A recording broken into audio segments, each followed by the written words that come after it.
Hey guys, welcome back to True Crime with Shannon, where I cover missing persons, unsolved cases, crime news, and more. All right, so we got a big press update this afternoon from Fruitland PD on this little guy's case right here, little Michael Monkey Vaughan. And let me just go through it and show you guys the presser, and then we can discuss it and look into some things that I'm starting to look into.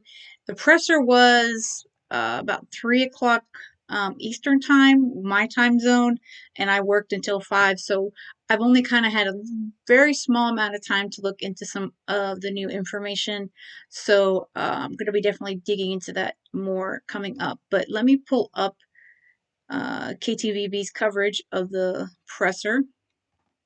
All right, so this is KTVB7, and I want to thank them because they, like as I've said before, their coverage of the Michael Vaughan case is amazing, and they're just an amazing news source over there in the Fruitland area.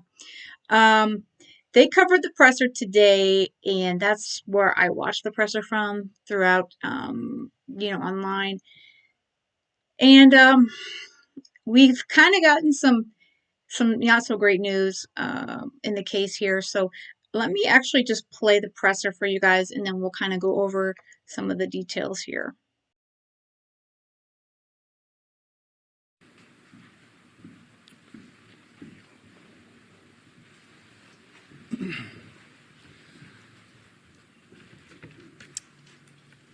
All right. Good afternoon, everybody. I just wanted to start out by saying thank you to our media partners. Thanks for being here. And thank you for the continued coverage of the Michael Vaughan case. I also wanted to begin by just giving my sincere thanks to all the law enforcement agencies, local businesses, and members of the public who helped us over the course of the last year and a half of this intense investigation. More recently, during the last 3 weeks, we could not have completed the work necessary without the selfless help of others. The community support has been absolutely incredible. As you know, from the time Michael went missing, this has been an all-hands-on-deck investigation, and it remains very active and an ongoing investigation. You can't take one of our most precious citizens from us and ever expect us to stop. During the course of this investigation to date, we received credible information that the remains of Michael Vaughan could be found in the backyard at 1102 Red Wing Street in Fruitland. As a result, the Fruitland Police Department obtained a search warrant for the residence along with the front and backyards. That search warrant was served on November 11th. It was a Friday. We served that late in the evening. Upon entry, officers encountered Sarah Wandra, one of the known occupants of the home, and Sarah was subsequently arrested based on probable cause that she had knowledge of Michael's death and failed to report that death to law enforcement. The following day, the Fruitland Police Department, joined by the Idaho State Police, the Idaho Mountain Search and Rescue, the Fruitland Fire Department, and the Fruitland Public Works Department, began a very methodical excavation of the backyard of the Wandra's home. During that excavation process, the Idaho Mountain Search and Rescue, Mountain States detection dogs deployed multiple certified human remains detection dogs on the property, all of them alerting to the presence of human remains. Ground penetrating radar was also used and deployed, detecting anomalies in the backyard. We completed the excavation of the entire backyard and removed over 250 yards of dirt. Prior to backfilling the yard, the dirt was meticulously sifted for any potential human remains. We did not find Michael's remains.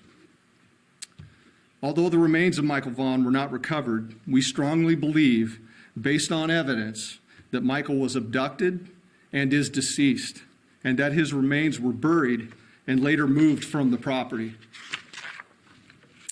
As of today, the whereabouts of his remains are unknown. However, the investigation is active, fluid, and ongoing. Once the excavation was complete, we conducted a thorough search of the Wandra's residence.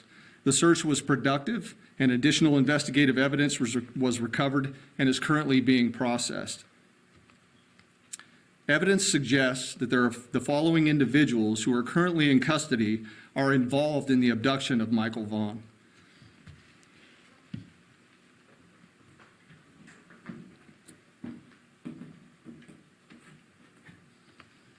This is Sarah Wandra, 35 years old. Sarah lives at 1102 Red Wing Street in Fruitland and was living there at the time of Michael's disappearance. We believe that Sarah has firsthand knowledge and is involved in Michael's abduction.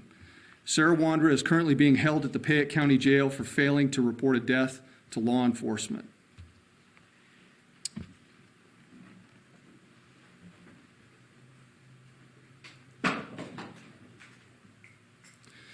This is Sarah's husband, Stacy Wandra, 30 years old, a male. Stacy was also living at 1102 Red Wing Street in Fruitland and was living there at the time of Michael's disappearance. We believe that Stacy has firsthand knowledge and is involved in the abduction of Michael Vaughan.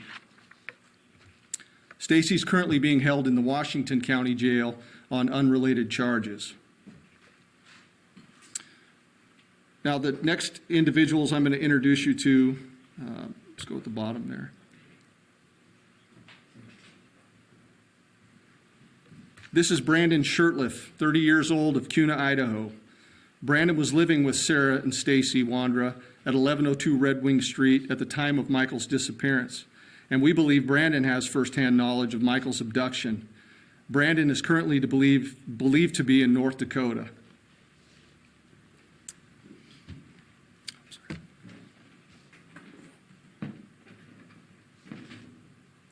Adrian Lucien, 32-year-old male out of Toledo, Ohio.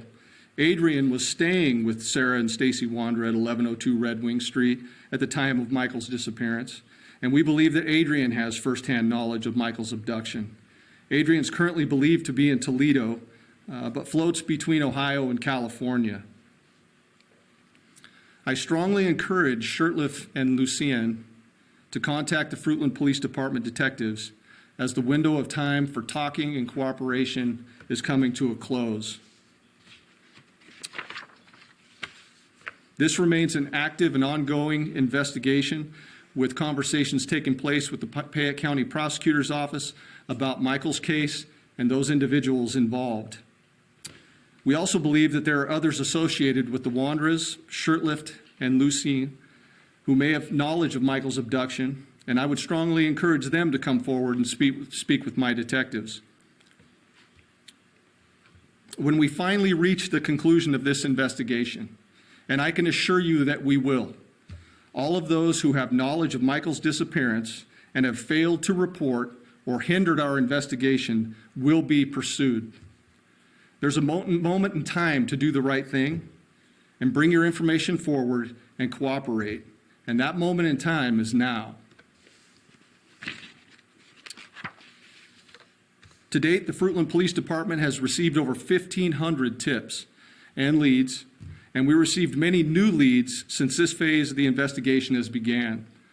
We continue to ask our community for support and patience as we continue to aggressively work this case. We also ask that the Vaughan family's privacy continue to be respected, and we'll continue to post updates as information can be shared. Tips can be sent to findmichael at fruitland.org or to Crime Stoppers at 343cops.com or the Fruitland Police Department at 208-452-3110. Tipsters can remain anonymous. So before I open it up for questions, I just want to make it clear that this is a very active and ongoing investigation. It's super important that we maintain the integrity of this investigation. So I'd ask you that you'd please tailor your questions accordingly. With that, I'll stand for a few questions. Okay, real quickly before he gets into the questions, they are going to be difficult to hear. Sadly, that seems to be the way with these pressers because there's no real microphones on the media. I discovered this afternoon while doing a search for Brandon, POI, that a certain YouTuber interviewed him. Okay?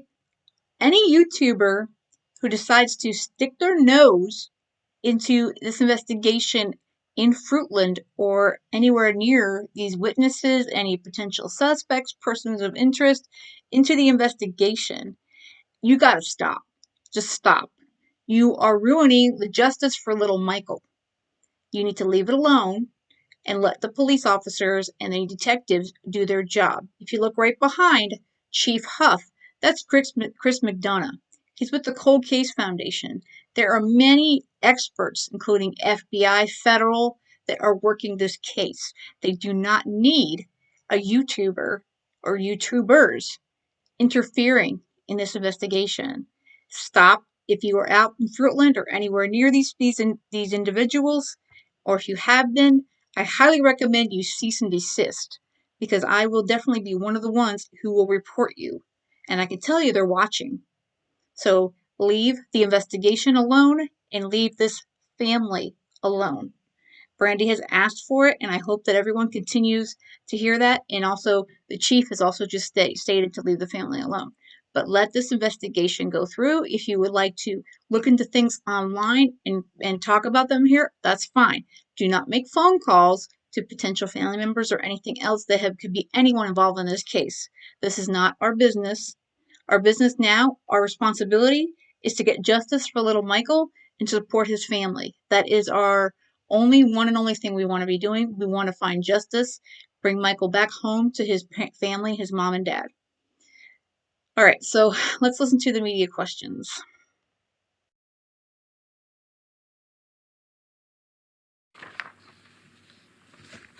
Alex? So if Michael's remains are not found, will Sarah have to be released, or do you think that she will remain in jail once you locate the other people that you think are involved? It is my belief that she will remain in custody. But again, we're in talks with the Fayette County prosecutor, and those talks are ongoing as far as charging. And you can't speak to any additional evidence that was found in the house, like you said, you can't? I cannot. Again, I just don't want to jeopardize the integrity of this investigation. Leslie? JD is listed as an inmate in Washington County Jail, but he's not on the Idaho court records because it's currently like federal hold. Are there any other charges aside from hers that have been filed in relation to this? Not that I'm aware of. Okay. Not at this point. Go ahead. What was different about the tip you received in this case after, 1,500 tips over the last almost year and a half? What led to the arrest and the search? Can you share any more about what led you to that home? I don't want to get into the details on that, but I can assure you that the tip that we received was credible. I also released that in an earlier statement that it came from one of the occupants of the home, which led to that, yes. I'm sure that you guys in your investigation are following social media pages, which a lot of us have looked at, and one of them indicates a trip out of state taken within the time frame. Without hampering the investigation, you guys are at least aware of that trip taken to get a dog? We are currently aware of a lot. Okay. And so I would tell you that you just need to trust us and trust in this investigation. We're making tremendous progress. We're comfortable with where we're at. I appreciate that question. So Sarah Wondra didn't pass her mental evaluation for when they were in the hearing and things. Do you think this affects the investigation at all, considering that to be the case? I do not at this point. There have been mentions of a neighbor's yard. Has that been searched in any way or taken into consideration in this investigation? Yes, as a matter of fact, we'll be deploying ground penetrating radar in the neighbor's yard tomorrow. Okay. So we haven't done that yet, but we will. That's on the agenda for tomorrow. So thank you. Okay, aside from just living with the Wanderers, do we know what the relationship of the two men you named were how are they connected with the Wanderers? This is ongoing. I'm not going to get into the semantics and dynamics of the relationship there. Alex? A lot of neighbors spoke to us about a scooter that maybe you guys were looking for. Can you speak to anything about, like, if you had found a scooter, if that was related, or if that's something that you were possibly looking for at the Wanderers' residence? Again, that's evidentiary in nature, and I'm not going to speak to that at this point. So. You mentioned the other property that's going to be starting to be searched tomorrow.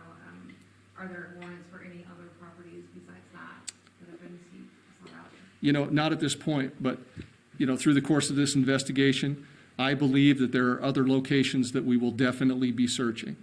So there is no warrant for the search that we're going to do tomorrow. It's all consensual. So I appreciate that. Was the warrant that was executed in CUNA in recent weeks related to Brandon Shirtliff? We did not have a warrant for any home in CUNA. But was there a search related to his home? Yes, there was. You said that you believe that one of them is in North Dakota. You haven't located him yet. Is that what you're saying? That's what I'm saying. Okay. Do you mind spelling their last names for us? I'm sorry. Sure, I can. You obviously have the Wanderer's last name, correct? Okay. Last of Shirtliff is Shurtliff. Last of Lucien is Lucienne. Okay? All right. Well, if we don't have any other questions, I'm going to conclude this press conference. Karen, one more? One more. If neither of these individuals do come forward with information, could they face any charges related to tampering an investigation or anything like that? I would tell you that, I'm not going to discuss our investigative strategies at this point, but it is my belief that charges are forthcoming.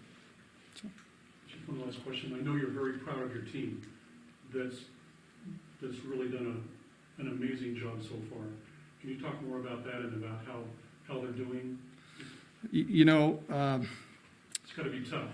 It is tough. We've lived this case from the time that it began, and but I'm telling you, I've got a very strong, committed group of people here, and they come in here every day, and we're in this grind, and they are committed to finding Michael, and we're just not going to stop. Everybody should know that. We are not going to stop until we uncover the truth in its entirety, I would say.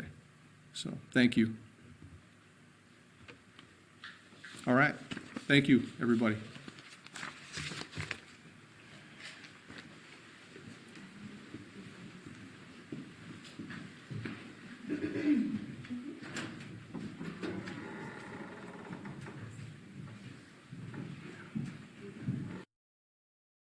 All right, so what we know is that Sarah on top, Wandra, and that's Stacy Wandra. Sarah was the one that was arrested at the home at the beginning of the search, and she's the one that went off and said the higher God told her that Stacy, her husband, who's been in jail since May, that he was the one who unalived Michael and buried him in the neighbor's backyard near the shed. So, and now she, of course, has been committed until at least December 23rd, when they're going to reevaluate her, from what I understand, to see if she is able to be sane enough to go to a pretrial. Because Idaho does not have a mental, insanity defense. So, if she doesn't, then she'll go back and continue to get treatment or whatever she needs, and then you'll try again after maybe 30 days, 60 days, what have you. From what I understand, she has been going through mental health at least a couple other times, so that's not new to Sarah.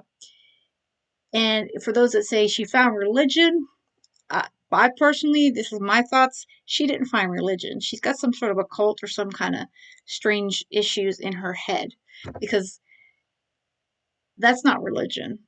And if it is religion, it's like I said, it's a cult. It's not. That's not Christian. That's not God. God doesn't tell you that these kind of things, and God doesn't tell you to unalive people, just kidnap people, any of those stuff. So what that couple, everything that came out of their mouth, I take it with a grain of salt. Now, as far as the other two gentlemen, and that's putting them nicely because they're not gentlemen, because it had something to do with Michael's abduction, if nothing else. Both of them, like he said, were roommates at that home at one point or another. I was able to find photos of at least Brandon, the guy at the bottom, and I'm going to show those momentarily, of him with at the Wanderers home where they rented. So he was definitely a big part of their home for a while, and it looks like Adrian on top was also. The sad thing is I have to go look in their history, and if anybody knows right off before I'm able to look at it, because they're obviously not going to tell us, do either of these two gentlemen, do they have a history of, SA or, child, CP? That's my question. Because it seems to me we might have a trafficking situation here or something along those lines, and you could still be trafficking even if you just abduct someone. But it's heinous. All four of these people are sick. It disgusts me. And he said there's probably more. From what I gather, they're alluding to, again, this is not Fruitland Police or anybody stating this. It seems to me we may be talking about some sort of a CP ring. So that's sick, truly, truly sick. And I hate to go into thinking of that because I don't want to go into that. But at least all four of these individuals on the screen, they're sick, and I really hope that those two turn themselves in, or hope that they're found like immediately, because gosh knows what else they have done or what else they have planned. And like I said, a YouTuber spoke with Brandon, the guy at the bottom, and now he's at least in North Dakota. So I'm not going to get into that anymore. But both of these individuals, if they don't turn themselves in, right now I can tell you they got bolos on their heads. So if anybody spots them, don't approach them, call 911. And then the police will take care of it. So let me go through their article here on KTVB.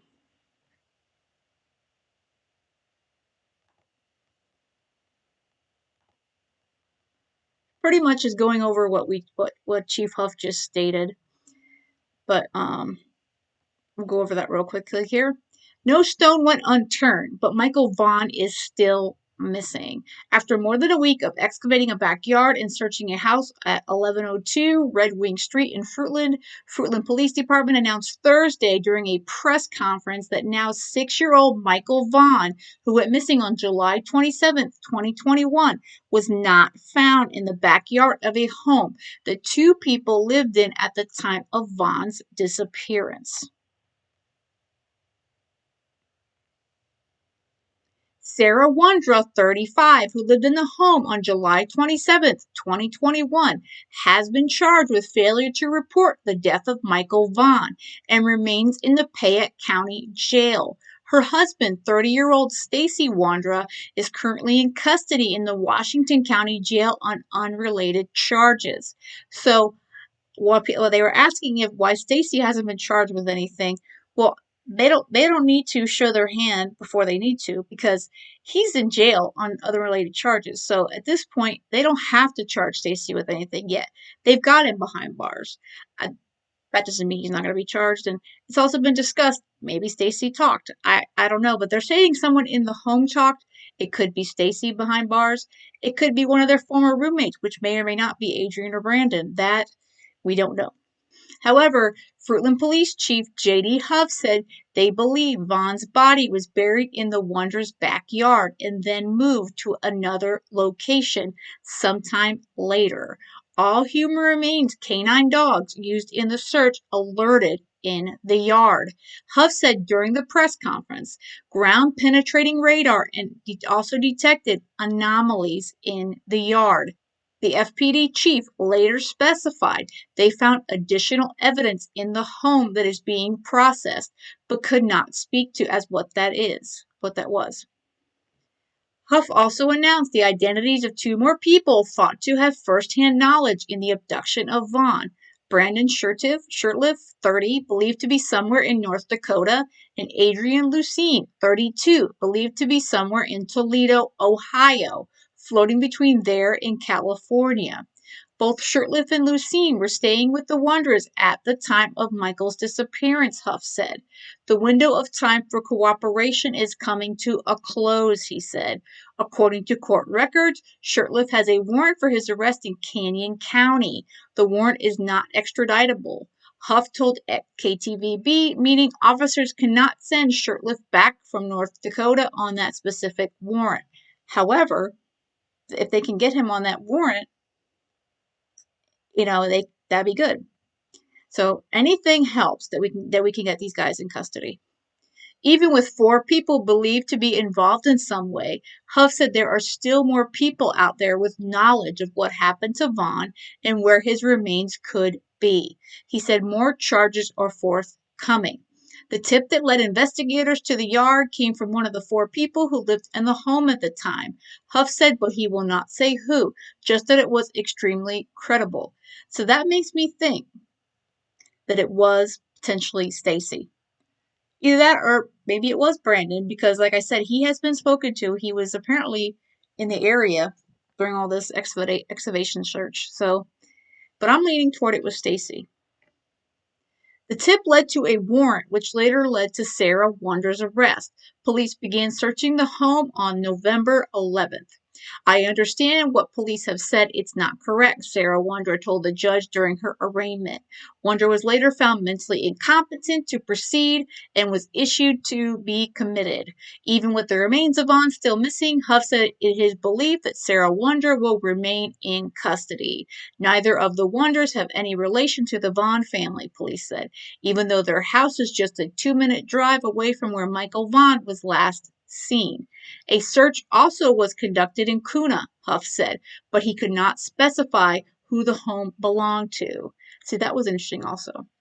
Investigators will be using ground-penetrating radar on Friday to look for any anomalies in the neighbor's yard. Huff told KTVB after the press conference that the remains dogs did not alert on the yard, but they will not leave any stone unturned. The neighbors are being cooperative, he said. When we finally reach the conclusion of this investigation, and I can assure you that we will, all of those who have knowledge of Michael's disappearance and have failed to report it or hindered our investigation will be pursued, Huff said. There's a moment in time to do the right thing and bring your information forward and cooperate. The Fruitland team, along with their investigative help of Idaho State Police, the FBI, and Idaho Mountain Search and Rescue, are committed to finding Vaughan, Huff said. We will not stop until we uncover the truth in its entirety. Friends of the Vaughan family have established a meal train and set up an Amazon holiday wish list for those looking to support them at this time. And again, I'm going to include all those links here in the information of this video. A community Facebook group and the Find Michael Vaughan website have more information about ways to support the family. Investigators also want to hear from anyone with information about Michael's disappearance. Submit tips to Crime Stoppers at 208-343-COPS. That's 208-343-2677. Or email findmichael@fruitland.org. So again, they're still seeking more tips. So if you know something, call or email. That's very, very, very important. We need to get every single individual who has anything to do with Michael's abduction. It's very important. Okay, so I'm going to end this video with some really beautiful photos of little Michael. And this is the face. This is the reason. This is the reason why we do this. For the justice for him. We need to bring Michael home. That's been always the goal. Sadly, we wanted him to come home alive and well, but at this point, we just need to bring Michael home. And I want to thank JD Huff and his team and the rest of all the law enforcement for all the hard work they have done and continue to do in bringing Michael home. And I send lots of love and hugs and just everything to Brandy and Tyler and the family and every single one of you in the community who have been there for Michael and his family during this time, because we just need to be out here in support and again show his face, and like they showed the posters of these persons of interest they need to be speaking to. That's what we need to do. So I'm going to be continuing to share Michael's beautiful face because that's what it's all about. And I hope you guys also continue to do that as well. Share his photos, share his posters. If you would like, you could share this video, share the press conference, anything you could do to keep this beautiful boy's face out there, and also anybody that they're looking for, we need to make sure that gets out there as well. Right now, it's bring Michael home. That's our goal, and we're here to help and support the family and all that. So that's going to be it for this one, guys. Um, this was a hard one this afternoon to have to hear, and my heart goes out to the family right now. So thanks for checking out the video. Hug your family this evening, everybody around you, and I hope you have a good rest of the day, and stay safe.